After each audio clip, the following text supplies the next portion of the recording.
যেদিন সারাদিন অনেক বেশি বিজি থাকি তখন হচ্ছে ঝটপট রান্না করে ফেলি রাতের বেলা। তো আজকেও সেই ঝটপট রান্না, আর ঝটপট রান্নার মধ্যে হচ্ছে ইলিশ মাছ ভাজি করা। আর আজকে হচ্ছে আমি ব্যাচেলারদের একটা রান্না করব, সেটা হচ্ছে ছোট ছোট আলু দিয়ে ডিম। ডিম আলু বলতেই ব্যাচেলারদের রান্না, কারণ আমার কাছে মনে হয় এটা সহজ রান্না, কিন্তু করতে গিয়ে আমার অবস্থা খারাপ হয়ে গিয়েছিল। এত ছোট ছোট আলু ছিলতে গিয়ে অবস্থা খারাপ।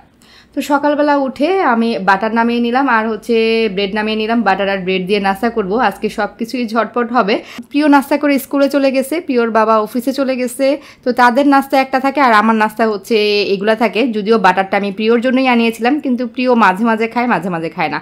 এই বাটারটা আমি লাস্ট অনেকদিন যাবত খাচ্ছি। বাটারটা আমার কাছে খুবই ভালো লাগতেছে। এমনিও তো ব্রেড বাটার আমার পছন্দ, কিন্তু এই বাটারটা হচ্ছে সিঙ্গাপুর থেকে ইম্পোর্ট করে আনা বাটার। এটা আমি ভ্যান্ডর মার্ট নামে একটা পেজ থেকে নিয়েছিলাম। ওনারা সিঙ্গাপুর থেকে এই বাটারটা ইম্পোর্ট করে নিয়ে আসেন। যাক, বাটারটা আমার কাছে ভীষণ ভালো লেগেছে। এই তো অর্ধেকটা বোতল কিন্তু অলরেডি আমি শেষ করে দিয়েছি।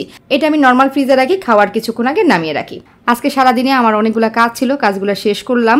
তো প্রিয়কে কোচিংয়ে দিয়ে আমি আমার একটা কাজে চলে গিয়েছিলাম। তো কাজ শেষ করে প্রিয়কে কোচিং থেকে যখন নিয়ে আসলাম, প্রিয় বলতেছে এই কনফেকশনারি থেকে ও চিকেন রোল খেয়ে যাবে। এটা প্রিয়র কোচিংয়ের খুব কাছাকাছি, এই জায়গার চিকেন রোলটা প্রিয় পছন্দ করে। তো এই তো ওকে চিকেন রোল দিয়ে দিলাম। আর বললাম না, প্রিয়কে কোচিংয়ে রেখে আমি বাইরে গিয়েছিলাম, এই জন্য এই সাজগোজ। আজকে আমার একটা শ্যুট ছিল, তো প্রিয়র বাবাকে ছাড়াই গিয়েছিলাম।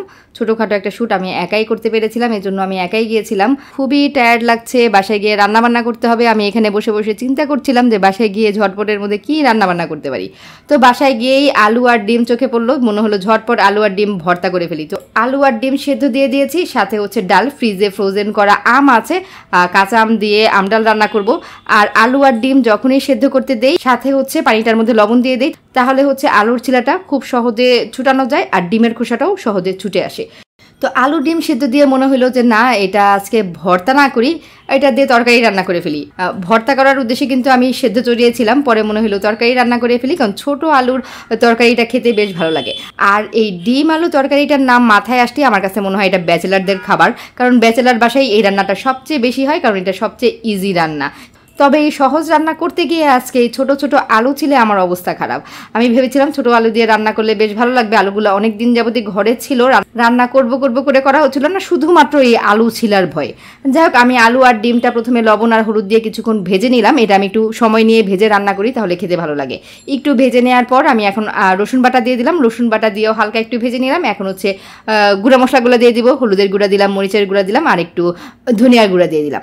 এখন হচ্ছে সুন্দরভাবে কষিয়ে নিব, মশলাটা সহ আলু আর ডিমটাও একটু কষিয়ে নিব। এই রান্নাটা করার সময় আমি দুইবার কষিয়ে নিই। দুইবার কষানো হলে আমার কাছে মনে হয় এটা খেতে ভালো লাগে। এই তো গুঁড়া মশলা দিয়ে আমি একটু ভাজা ভাজা করে তারপরে পানি দিয়ে দিলাম মশলাটা কষানোর জন্য। আমি কিন্তু এখানে অল্প পরিমাণে পানি দিয়েছি, কারণ এটা হচ্ছে কষানোর পরে আমি হচ্ছে মেন ঝোলটা পরে আবার দিব। এই তো মশলাটা কষানো হয়ে গিয়েছে। মশলা কষানোর পরে এখন আমি ফাইনালি তরকারির ঝোল দিয়ে দিলাম। এটা একটু ঝোল ঝোল টাইপের আলু তরকারি হবে।